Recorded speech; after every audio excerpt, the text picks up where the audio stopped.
Hi and welcome to another game video, and in today's video I am taking a look at OpenLara, and in particular I'm taking a look at the Game Boy Advance version. Now OpenLara is an open source, it's called an open source re-implementation of the original Tomb Raider from the PlayStation 1, which was released in 1996. If you really want to be sort of particular about it, I'd call it a Demake. But if you sit here and watch some of the footage, this is the Game Boy Advance version. It's absolutely astounding what they have managed to push the Game Boy Advance hardware to do. This is a full 3D open world game, and you don't get many of those on the Game Boy Advance. It was kind of dubbed the portable Super Nintendo because it had a lot of Super Nintendo sort of remakes, or brought lots of Super Nintendo games onto the Game Boy Advance, and they're primarily 2D. There was a handful of 3D games on the Game Boy Advance, and they were pretty good, but I don't think any of them are a patch on this. This Game Boy Advance version of Tomb Raider is absolutely superb. It really just shows what the Game Boy Advance was capable of if it was pushed. So I have to admit that I am not a fan of Tomb Raider, never have been. I've probably played Tomb Raider about 10 minutes in my entire life. In actual fact, I've probably played more of this Game Boy Advance version than I've had any other experience of Tomb Raider. It just never really grabbed me. But I did hear about this Game Boy Advance Demake a little while back, so I thought I'd check it out. And if you're kind of comparing it to the original PlayStation 1 version, graphically, I don't think there's a huge amount of difference.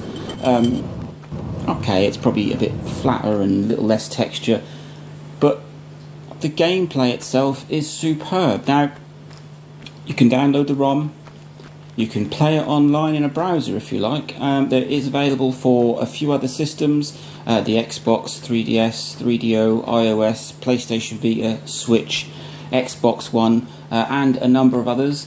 And there are two versions of the Game Boy Advance ROM, shall we call it. So the one that you're seeing here is the standard version. Now I tried to load this on my 3DS. Because my 3DS is running custom firmware, and it ran so slow it just was painful. I then tried to load it onto my DSi, and I've got a flash card in my DSi, and it just got to a black screen and stopped. However, I did a little bit of digging. There is a version of the Game Boy Advance OpenLara, Tomb Raider, whatever you want to call it, and it's called the N351 version. This is designed for slow flash carts, and I got that to run on my DSi XL with no issues at all. Absolutely superbly ran, and it does say slow cartridge on the loading screen, but it does run, and it's great to see. Well, it's great to have it on actual hardware.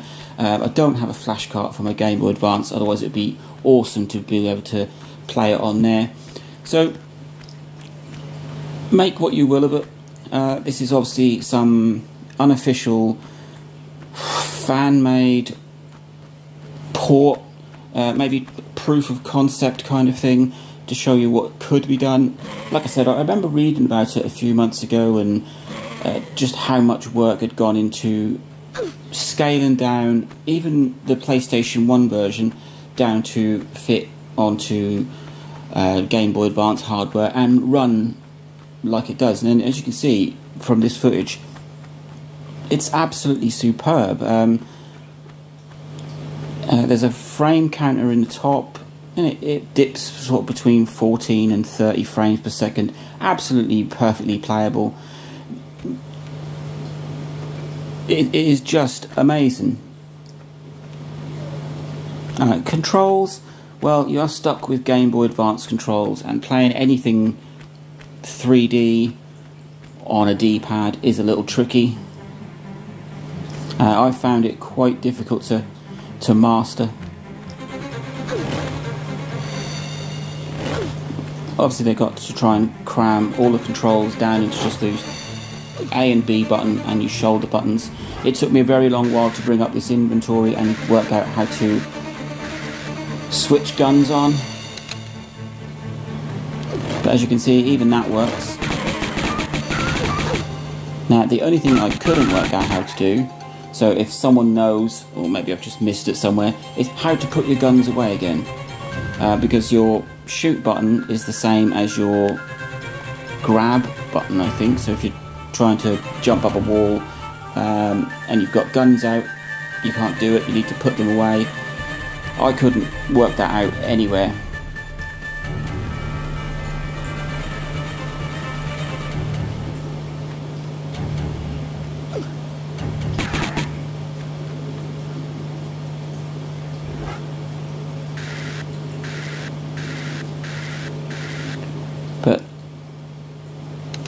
But there really isn't much more to say about it. It's a free download, you can go and get it, or like I said, if you don't have a console that you want to play it on, you can actually play it online in a browser.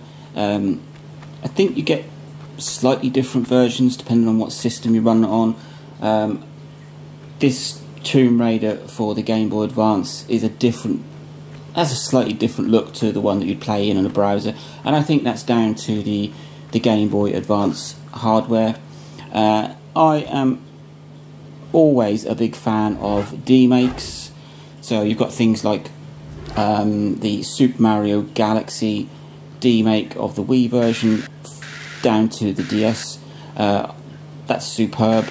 So I was quite interested in checking out this Game Boy Advance demake of the original PlayStation version of Tomb Raider.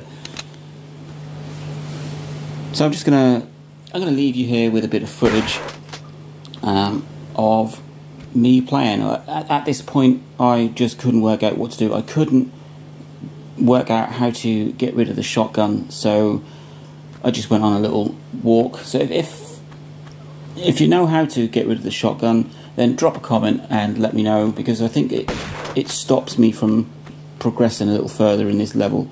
But what an absolutely superb